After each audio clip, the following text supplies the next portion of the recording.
అందరికీ నమస్కారం. మనం గత వీడియో లెసన్స్లో సామాజిక ఆర్థిక ముఖ చిత్రం 2024 పుస్తకానికి సంబంధించి పర్యవలోకనం అనే అంశాల గురించి నేర్చుకోవడం జరిగింది.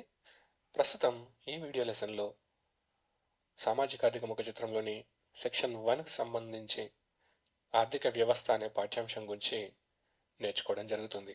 ఈ ఆర్థిక వ్యవస్థ అనే పాఠ్యాంశాన్ని రెండు భాగాలుగా విడగొట్టడం జరిగింది. ఒకటి స్థూల ఆర్థిక ధోరణులు, రెండవది పబ్లిక్ ఫైనాన్స్. ఈ వీడియో లెసన్లో మనం స్థూల ఆర్థిక ధోరణులు అనే పాఠ్యాంశం గురించి నేర్చుకోవడం జరుగుతుంది. మనకు తెలుసు, ఆర్థిక వ్యవస్థని స్థూలంగా 3 రంగాలుగా వర్గీకరించడమైనది. అందులో మొదటిది వ్యవసాయ రంగం కాగా, రెండవది పారిశ్రామిక రంగం, మూడవది సేవా రంగం. ఈ స్థూల ఆర్థిక ధోరణిలో మనకు ముందుగా తెలంగాణ యొక్క జిఎస్డిపిలో వివిధ రంగాల యొక్క వాటాని మెన్షన్ చేయడం జరిగింది.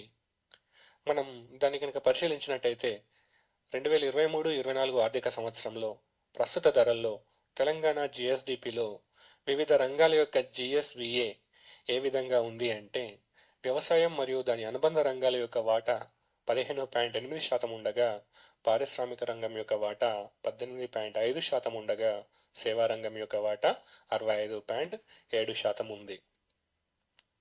దీని ద్వారా మనకు స్పష్టంగా తెలుస్తున్నది ఏంటి అంటే, తెలంగాణ యొక్క ఆర్థిక వ్యవస్థలో ప్రధానమైన వాటా కలిగి ఉన్నది సేవా రంగం. అయితే జిఎస్డిపిలో వివిధ రంగాల యొక్క వాటా యొక్క వృద్ధి రేటు మొదలైనవి చర్చించేటప్పుడు మనము జీవీఏ అనే పదాన్ని ఉపయోగించడం జరుగుతుంది, గ్రాస్ వాల్యూ యాడెడ్. సో కాబట్టి ఈ పదానికి అర్థం తెలుసుకున్నప్పుడు మాత్రమే మనం వాటిని పూర్తిగా అవగాహన చేసుకోగలుగుతాం. సో దీనికి మనకి పుస్తకంలో కూడా ఒక స్పష్టమైన నిర్వచనాన్ని ఇవ్వడం జరిగింది ఉదాహరణతో పాటుగా. మనం ముందుగా ఆ ఉదాహరణ ఏంటి అనేది చూద్దాం. ఒక ఆరెంజ్ జ్యూస్ తయారు చేసే వ్యాపారి 500 రూపాయలు పెట్టి ఆరెంజెస్ కొనుగోలు చేసి జ్యూస్ తయారు చేసి సేల్ చేశాడు అనుకుందాం. అతను ఆ జ్యూస్ని 700 రూపాయలకు అమ్మాడు. సో ఇప్పుడు ఈ వ్యాపారి ఆర్థిక వ్యవస్థకి ఎంత విలువ జోడించాడు అనేది ఒకసారి చూద్దాం. ఇక్కడ ఆ ఆరెంజెస్ వ్యాపారి ఆరెంజెస్ జ్యూస్ అమ్మడం ద్వారా మొత్తం పొందిన విలువ ఎంత అంటే 700 రూపాయలు, అంటే అవుట్పుట్ వాల్యూ 700 రూపాయలు. కానీ ఇది అవుట్పుట్ రావడానికి గాను, అంటే జ్యూస్ తయారు చేయడానికి గాను అతను 500 రూపాయల ఇన్పుట్ అనేది ఇవ్వడం జరిగింది. సో కాబట్టి ఆ వ్యాపారి జోడించిన విలువ ఎంత అంటే 200 రూపాయలు. సో ఇదే విధంగా ఒక సంస్థకి కావచ్చు, లేదా ఒక ఉపరంగానికి కావచ్చు, లేదా ఒక రంగానికి కావచ్చు, మనము ఆ సంస్థ యొక్క మొత్తం విలువ నుంచి, మొత్తం అవుట్పుట్ నుంచి ఇన్పుట్ వాల్యూని తొలగించడం ద్వారా మనం ఆ సంస్థ ఎంత విలువను జోడించింది, ఆ సంస్థ యొక్క జీవీఏ ఎంత ఉంది అనేది లెక్కించడం అనేది జరుగుతుంది. సో ఇక్కడ స్థూల విలువ జోడింపుకి సంబంధించిన నిర్వచనం, ఉద్దేశం ఇవ్వడం జరిగింది. సో ఏంటి అంటే, ఏదైనా ఒక సంస్థ యొక్క స్థూల విలువ జోడింపు అంటే ఏంటి అంటే, ఆ సంస్థ ఉత్పత్తి చేసే తుది వస్తువు యొక్క విలువ ఏదైతే ఉంటుందో ఆ విలువకి సంస్థ ఎంత విలువ చేకూర్చింది అనేది కొలవడాన్ని మనం స్థూల విలువ జోడింపు అంటాం. సో ఇంతకుముందు ఉదాహరణలో తీసుకున్నట్టుగా అతడు జ్యూస్ అమ్ముతున్నాడు, కానీ జ్యూస్కి అతను చేకూర్చిన విలువ 200 రూపాయలు మాత్రమే. సో ఆ విధంగా లెక్కింపును మనం ఏమంటామంటే స్థూల విలువ జోడింపు అంటాం. సో మరి దీన్ని ఏ విధంగా లెక్కించడం జరుగుతుంది అంటే, సంస్థ యొక్క తుది విలువ నుంచి మధ్యస్థ వస్తువులు మరియు సేవల యొక్క విలువను తొలగించడం జరుగుతుంది. తద్వారా ఆ సంస్థ యొక్క స్థూల విలువ జోడింపు లెక్కించడం జరుగుతుంది. సో ఈ స్థూల విలువ జోడింపు లెక్కించడంలో గల ముఖ్య ఉద్దేశం ఏంటి అంటే, ఏదైనా ఒక వస్తువు విలువను డూప్లికేషన్గా లెక్కించడం జరగకుండా ఉండడానికి ఈ స్థూల విలువ జోడింపు అనే పద్ధతిని వాడడం జరుగుతుంది. అంటే ఒక ఆర్థిక వ్యవస్థలో ఉత్పత్తి అయ్యే ఏ వస్తువునైనా ఒకేసారి లెక్కించాలి, రెండోసారి లెక్కించకూడదు అనే ఉద్దేశాన్ని నెరవేర్చుటకు గాను ఈ స్థూల విలువ జోడింపు అనే పద్ధతిని వాడడం జరుగుతుంది. సో తర్వాత మనకి ఈ స్థూల ఆర్థిక ధోరణులు అనే యూనిట్లో per capital income, per capital debt అనే ఒక పేర ఇవ్వడం జరిగింది. అంటే తలసరి ఆదాయం ఏ విధంగా ఉంది తెలంగాణ రాష్ట్రానికి, అలాగే తెలంగాణ రాష్ట్రం యొక్క తలసరి అప్పులు ఏ విధంగా ఉన్నాయి అనేది వివరణ ఇవ్వడం జరిగింది. సో దీన్ని మనం కొంత ముఖ్యమైన అంశంగా భావించవచ్చు. ఎందుకంటే గత పుస్తకంలో తలసరి అప్పులు అనే అంశం ఇవ్వబడలేదు. ఈ పుస్తకంలో కొత్తగా చేర్చారు కాబట్టి ఇలాంటి వాటిపైన ప్రశ్న రావడానికి ఆస్కారం అనేది ఉంటుంది. సో ఇక చూద్దాం, మన తలసరి ఆదాయం తెలంగాణ ఏర్పడే నాటికి 1,24,104 రూపాయలు ఉంది. అదే సమయంలో తలసరి అప్పు అనేది 20,251 రూపాయలు ఉంది. 2014-15 ఆర్థిక సంవత్సరం అది ప్రస్తుత ధరల్లో. సో అదేవిధంగా 2023-24 ఆర్థిక సంవత్సరం ప్రస్తుత ధరల్లో తీసుకున్నప్పుడు తెలంగాణ రాష్ట్ర తలసరి ఆదాయం అనేది 3,47,299 రూపాయలు ఉంది.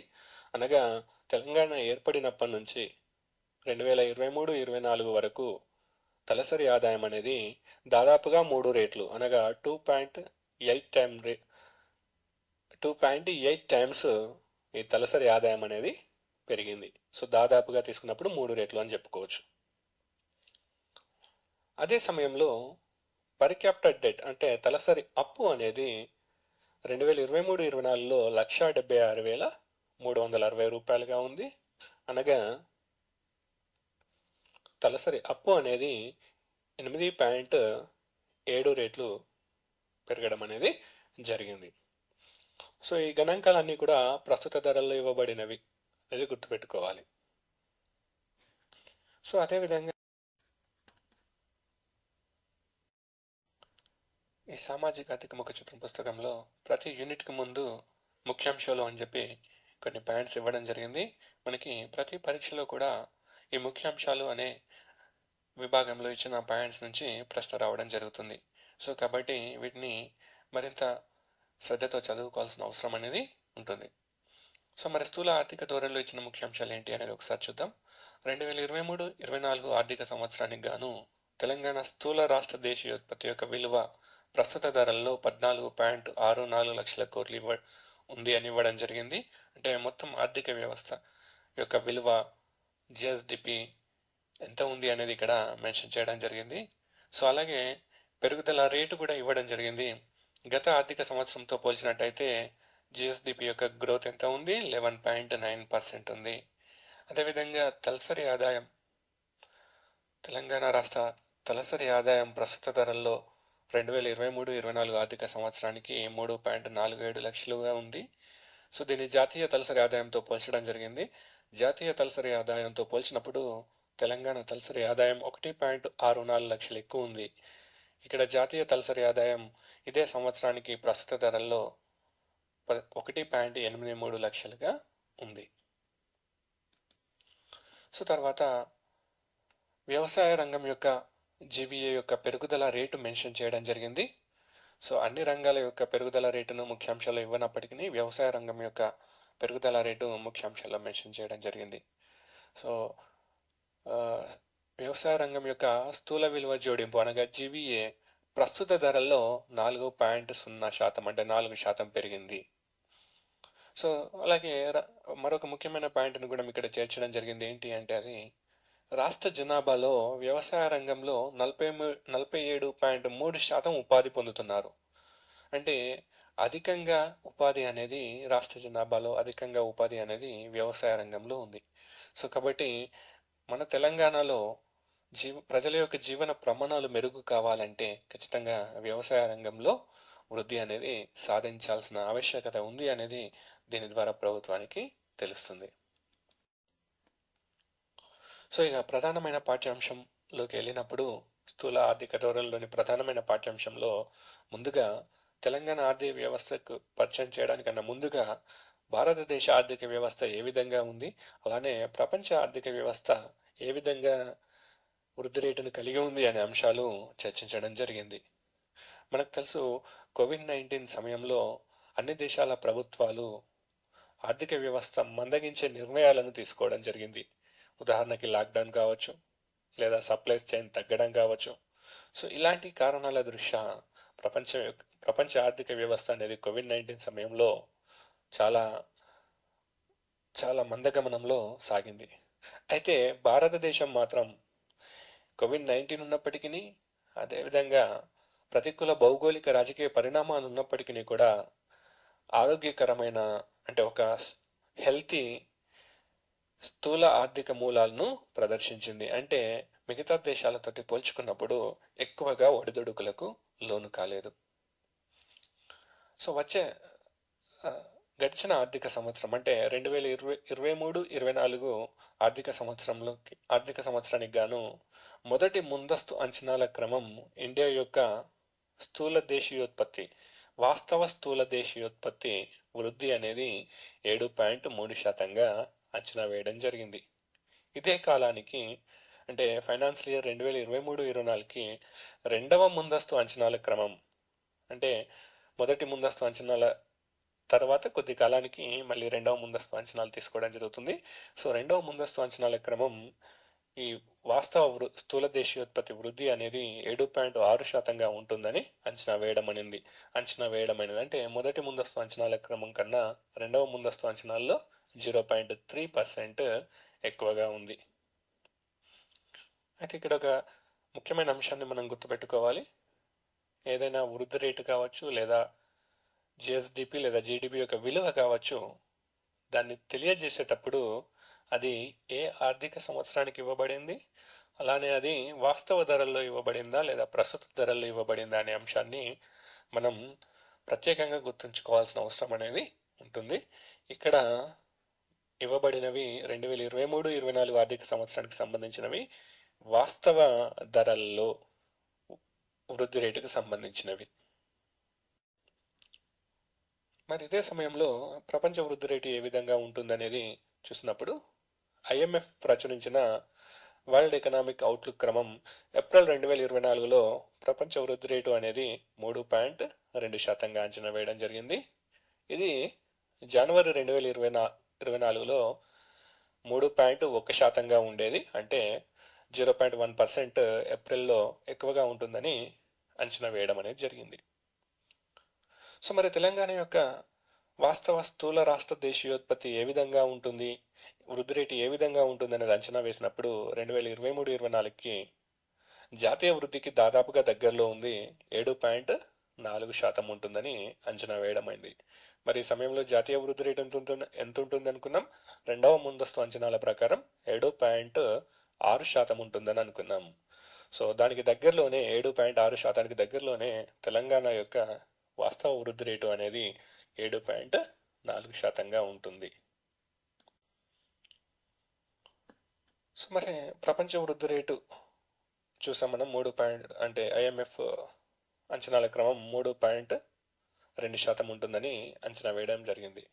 సో ఈ వృద్ధి రేటును ప్రధానంగా ప్రభావితం చేస్తున్న అంశాలు ఏంటి అంటే ప్రధానంగా ప్రపంచవ్యాప్తంగా ద్రవ్యోల్బణాన్ని అందుబాటులో ఉంచడానికి వివిధ కేంద్ర బ్యాంకులు వడ్డీ రేట్లకు సంబంధించిన పాలసీలు అంటే వడ్డీ రేట్లను పెంచడం, అలాగే ఆర్థిక తోడ్పాటును ఉపసంహరించుకోవడం, అలాగే ఉత్పత్తుల పెరుగుదలలో తగ్గుదల అంటే ప్రొడక్షన్ అనేది తగ్గించడం. సో ఈ కారణాల దృష్ట్యా ప్రపంచ వృద్ధి రేట్ అనేది ప్రభావితం అవుతుంది. సో మరి ద్రవ్యోల్బణాన్ని అదుపులో ఉంచడానికి కేంద్ర బ్యాంకులు వడ్డీ రేట్లు పెంచుతున్నాయి అనుకున్నాం కదా. మరి ద్రవ్యోల్బణం అదుపులోకి వస్తుందా అంటే ప్రపంచ ద్రవ్యోల్బణం 2023లో సగటు 6.8% ఉండగా 2024లో అది 5.9%కి తగ్గుతుందని అంచనా వేయడం జరిగింది.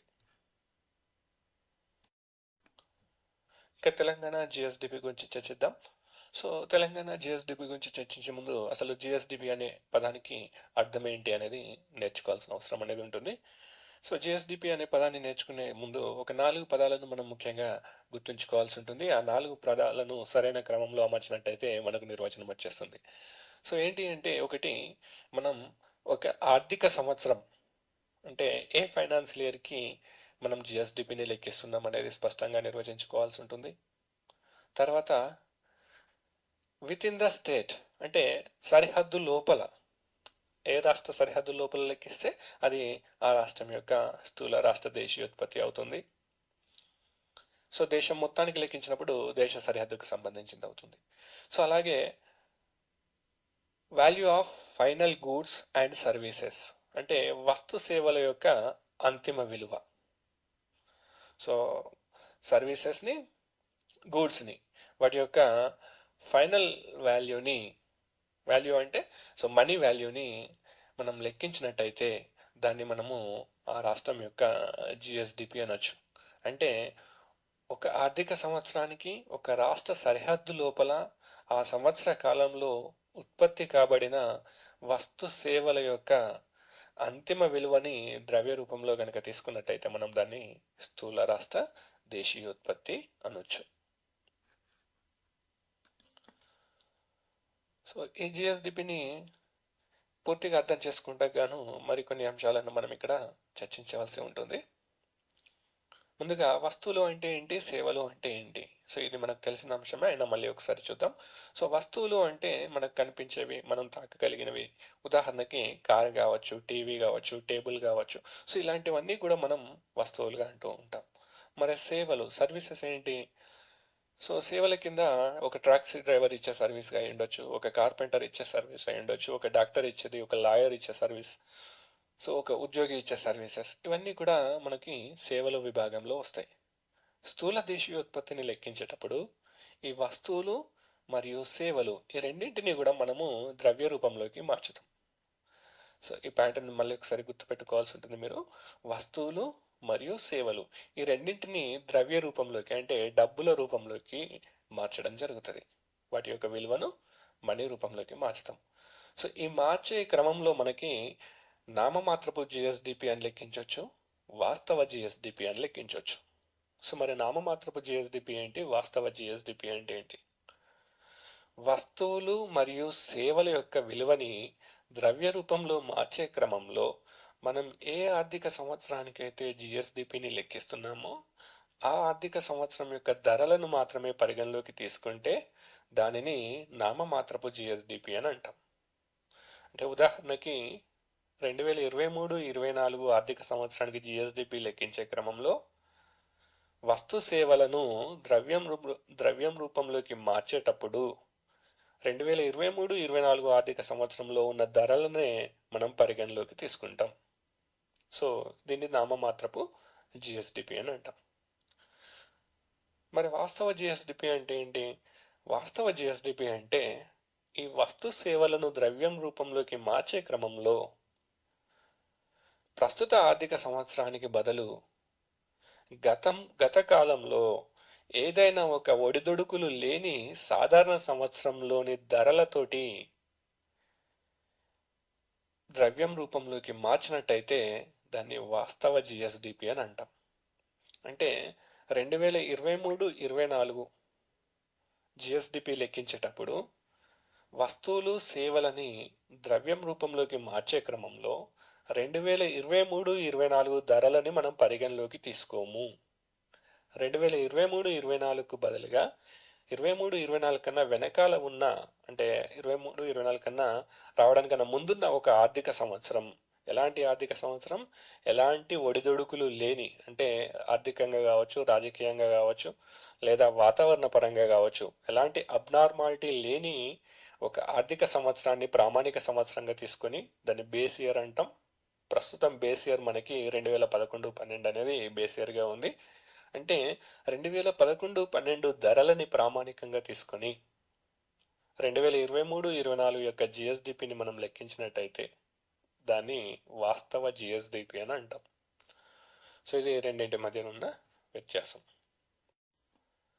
సో మరి నామమాత్రపు జిఎస్డిపి దేన్ని తెలియజేస్తుంది, వాస్తవ జిఎస్డిపి దేన్ని తెలియజేస్తుందని చూద్దాం.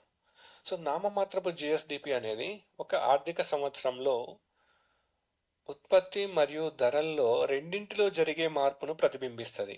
సో ఎందుకు అంటే అదే సంవత్సరానికి సంబంధించిన ఉత్పత్తిని పరిగణలోకి తీసుకుందాం, అదే సంవత్సరంకి సంబంధించిన ధరలని పరిగణలోకి తీసుకుందాం. సో కాబట్టి ధరల్లో చేంజెస్ జరిగిన జిఎస్డిపిలో చేంజెస్ జరుగుతాయి, ఉత్పత్తిలో చేంజెస్ జరిగిన జిఎస్డిపిలో చేంజెస్ జరుగుతాయి. సో కాబట్టి నామమాత్రపు జిఎస్డిపి అనేది ఉత్పత్తిలో జరిగే మార్పు మరియు ధరల్లో జరిగే మార్పును రెండింటినీ కూడా తెలియజేస్తుంది. సో మరి వాస్తవ జిఎస్డిపి లెక్కించే క్రమంలో మనం బేస్ ఇయర్ అంటే ఒక సాధారణ సంవత్సరంలోని ధరలను పరిగణలోకి తీసుకున్నాం కాబట్టి, అంటే ఎలాంటి ఒడిదుడుకులు లేని, ఎలాంటి విపత్తులు లేని ఒక ఆర్థిక సంవత్సరంలోని ధరలను పరిగణలోకి తీసుకున్నాం కాబట్టి అవి స్థిర ధరలు కాబట్టి ధరల్లోని మార్పును ఇక్కడ ప్రతిబింబించదు వాస్తవ జిఎస్డిపి అనేది. కేవలం ఉత్పత్తిలోని జరిగే మార్పును మాత్రమే వాస్తవ జిఎస్డిపి అనేది ప్రతిబింబిస్తుంది. అంటే వాస్తవంగా ఒక ఆర్థిక సంవత్సరంలో ఉత్పత్తిలో పెరుగుదల జరిగిందా లేదా తెలుసుకోవాలి అంటే మనం వాస్తవ జిఎస్డిపిని లెక్కించవలసి ఉంటుంది. ఎందుకు అంటే ఇక్కడ ధరల ప్రభావం అనేది తొలగించబడి ఉంది. ఒక స్థిర ఆధార సంవత్సరంలోని ధరలను పరిగణలోకి తీసుకోవడం వలన ధరల ప్రభావం అనేది తొలగించబడింది. కాబట్టి వాస్తవ జిఎస్డిపిలో ఉత్పత్తిలోని జరిగే మార్పును మాత్రమే ప్రతిబింబించడం అనేది జరుగుతుంది. సో అందుకే దీన్ని వాస్తవ జిఎస్డిపి అని మనం అంటూ ఉంటాం.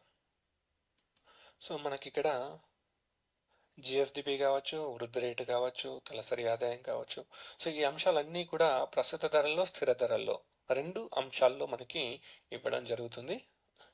రెండు విధాలుగా మనకి ఇవ్వడం జరుగుతుంది. సో కాబట్టి మీరు ముఖ్యంగా ఈ టేబుల్స్ కానీ గ్రాఫ్స్ కానీ చదివేటప్పుడు లేదా గణాంకాలు కానీ చదివేటప్పుడు ప్రధానంగా మీరు హెడ్డింగ్ని చాలా స్పష్టంగా అర్థం చేసుకోవాల్సి ఉంటుంది. అది ఏ ఆర్థిక సంవత్సరానికి ఇచ్చాడు ఒకటి, రెండవది నామమాత్రపు ధరల్లో ఇచ్చాడా లేక స్థిర ధరల్లో ఇచ్చాడా.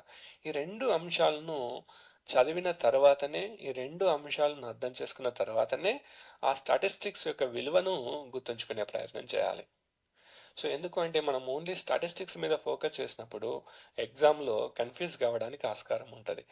సో ఇచ్చే ఆప్షన్స్లో నామమాత్రపు జిఎస్డిపి, వాస్తవ జిఎస్డిపి ఇలా రకరకాల ఆప్షన్స్ ఇవ్వడం ద్వారా మనము కన్ఫ్యూజ్ కావడానికి ఆస్కారం ఉంటుంది. సో దాన్ని అవాయిడ్ చేయాలి అంటే మనం ఏదైనా స్టాటిస్టిక్స్ కానీ, ఏదైనా టేబుల్ కానీ, ఏదైనా గ్రాఫ్ కానీ ఈ పుస్తకానికి సంబంధించిన నేర్చుకునే ముందు ఆ గ్రాఫ్ పైన ఒక హెడ్డింగ్ లేదా ఆ టేబుల్ పైన ఒక హెడ్డింగ్ లేదా ఆ స్టాటిస్టిక్స్కి ముందు వాక్యం రూపంలో కొంత వివరణ ఇవ్వడం జరుగుతుంది. ఆ వివరణలో ఏముంటాయి అంటే అది ఏ ఆర్థిక సంవత్సరానికి సంబంధించింది అనేది ఒక అంశము. రెండవ అంశం ఏంటి అంటే అది ప్రస్తుత ధరల్లో ఉందా, స్థిర ధరల్లో ఉందా. సో కాబట్టి ఆ అంశాలను చూసుకున్న తర్వాతనే మనము మిగతా విలువల్లోకి వెళ్ళవలసి ఉంటుంది. సో ఇప్పుడు మనకి ప్రస్తుత ధరల్లో జిఎస్డిపికి సంబంధించిన విలువలు అనేవి ఇవ్వడం జరిగింది.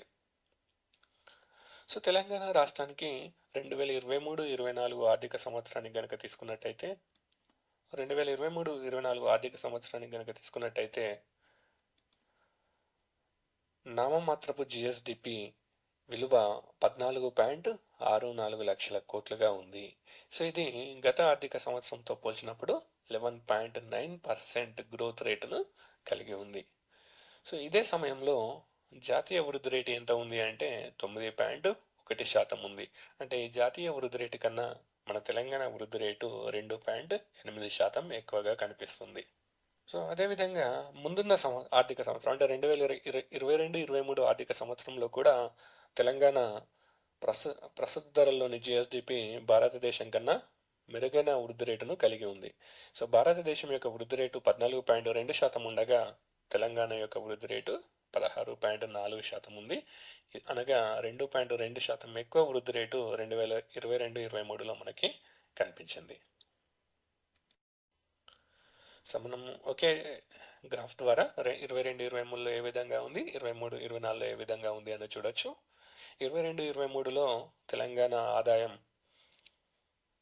13.1 లక్ష కోట్లు అంటే స్థూల దేశీయోత్పత్తి 13.1 లక్ష కోట్లు ఉండగా అది 16.4% వృద్ధి రేటును కలిగి ఉంది.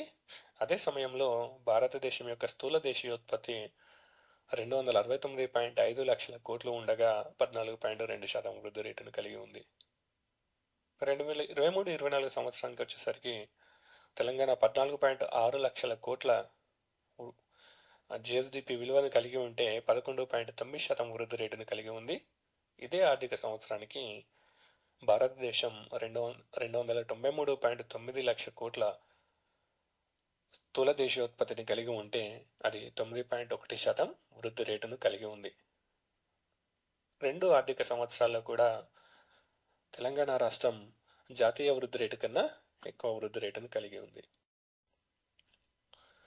సో మరి జాతీయ వృద్ధి రేటు కన్నా ఎక్కువ కలిగి ఉంది కదా, దేశంలోని మిగతా రాష్ట్రాలతో పోల్చినప్పుడు కూడా తెలంగాణ ఎక్కువ వృద్ధి రేటును కలిగి ముందు స్థానంలో ఉందా అంటే ముందు స్థానంలో కాదు, 3వ స్థానంలో ఉంది.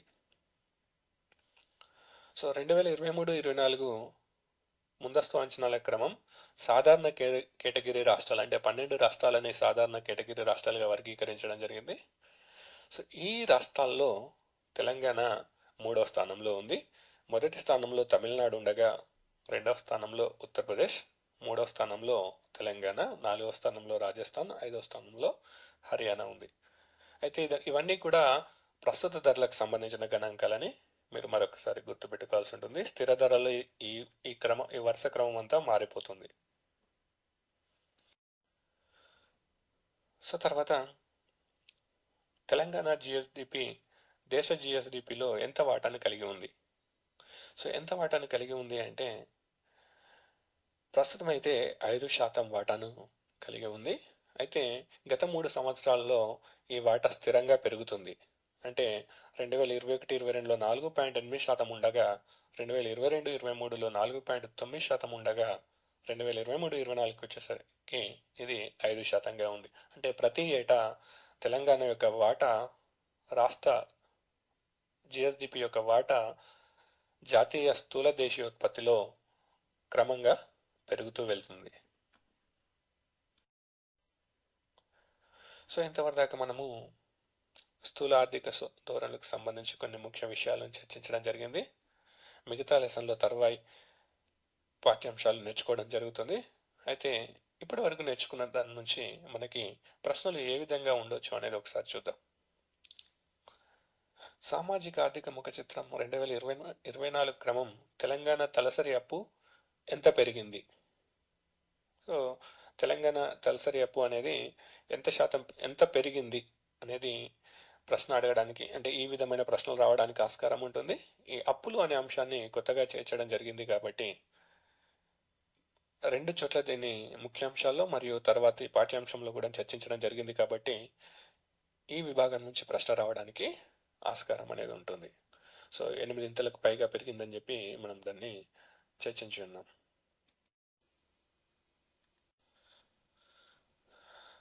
తర్వాత ఈ నమూనాలో కూడా ప్రశ్నలు ఇవ్వచ్చు. ఉదాహరణకి సామాజిక ఆర్థిక ముఖ చిత్రం 2024 క్రమం క్రింది వాటిలో సరైనవేవి? 2023 మొదటి స్టేట్మెంట్ 2023-24 గాను మొదటి ముందస్తు అంచనాల క్రమం ఇండియా వాస్తవ స్థూల దేశీయోత్పత్తి వృద్ధి 7.4%. రెండవ స్టేట్మెంట్ వచ్చేసి 2023-24 గాను రెండవ ముందస్తు అంచనాల క్రమం ఇండియా వాస్తవ స్థూల దేశీయోత్పత్తి వృద్ధి 7.3%. తర్వాత 2023-24కి గాను తెలంగాణ స్థూల రాష్ట్ర దేశీయోత్పత్తి వాస్తవ వృద్ధి రేటు 7.6%. వీటిలో సరైనవేవి? సో ఇందులో ఏది కూడా సరికాదు. ఎందుకంటే మనకు పుస్తకంలో ఈ గణాంకాలు అన్నీ కనిపించుండొచ్చు, కానీ వాటికి ముందున్న స్టేట్మెంట్స్కి ఈ గణాంకాలకి మ్యాచ్ కావడం లేదు. సో 2023-24కి ఉదాహరణకి 3వ స్టేట్మెంట్ తీసుకున్నప్పుడు 2023-24 గాను తెలంగాణ స్థూల రాష్ట్ర దేశీయోత్పత్తి వాస్తవ వృద్ధి రేటు 7.4%, 7.6% కాదు. సో 7.6% ఎక్కడిది? జాతీయ వాస్తవ స్థూల దేశీయోత్పత్తి రెండవ ముందస్తు అంచనాల ప్రకారం 7.6% ఉంది. సో ఇక్కడ 7.3% అని మనకి ఇచ్చిన స్టేట్మెంట్లు ఇవ్వడం జరిగింది. అంటే ఈ గణాంకాలన్నీ మనకు బుక్లో కనిపించినప్పటికీ వాటి ముందున్న స్టేట్మెంట్కి గణాంకాలకి సంబంధం లేదు. సో కాబట్టి 3 కూడా సరైన స్టేట్మెంట్స్ కావు. సో కాబట్టి ఇక్కడ మనం ప్రధానంగా గుర్తుపెట్టుకోవాల్సింది ఏంటి అంటే మనము ఎగ్జామ్కి వెళ్ళే ముందు, అంటే ఈ పుస్తకాన్ని చదివేటప్పుడు స్టాటిస్టిక్స్ కన్నా ముందు దానికి ముందున్న వివరణ, అది ఏ ఆర్థిక సంవత్సరానికి సంబంధించింది, అది జాతీయ గణాంకమా, రాష్ట్రానికి సంబంధించిన గణాంకమా, అలాగే అది ప్రస్తుత ధరల్లో ఇవ్వబడిందా, స్థిర ధరల్లో ఇవ్వబడిందా అనే అంశాన్ని బేరీజ్ వేసుకున్న తర్వాతనే ఆ స్టాటిస్టిక్స్ని గుర్తుంచుకునే ప్రయత్నం చేయాలి. సో తర్వాత ఇంకొక ప్రశ్న, 2023-24 సాధారణ కేటగిరీ రాష్ట్రాల జిఎస్డిపి వృద్ధి రేటు ప్రస్తుత ధరల్లో తీసుకున్నప్పుడు తెలంగాణ ఎన్నవ స్థానంలో ఉంది? సో మనం చివరిలో ఆ పట్టిక చూసాము, 3వ స్థానంలో ఉంది. ఇది స్థిర ధరల్లోకి వెళ్ళేసరికి మారిపోతుంది. అందుకే నేను మరీ చెప్తున్నాను, మనం స్టాటిస్టిక్స్కి సంబంధించి అంటే ఈ స్థూల ఆర్థిక ధోరణులకు సంబంధించిన స్టాటిస్టిక్స్ని గుర్తుపెట్టుకునేటప్పుడు అది ఏ ధరల్లో ఇవ్వబడింది అనేది, ఏ సంవత్సరానికి ఇవ్వబడింది అనేది మనం గుర్తుంచుకోవాల్సిన అవసరం అనేది ఉంటుంది. సో వచ్చే లెసన్లో మనము ఈ కంటిన్యూషన్ ఈ లెసన్కి సంబంధించిన కంటిన్యూషన్ నేర్చుకోవడం జరుగుతుంది.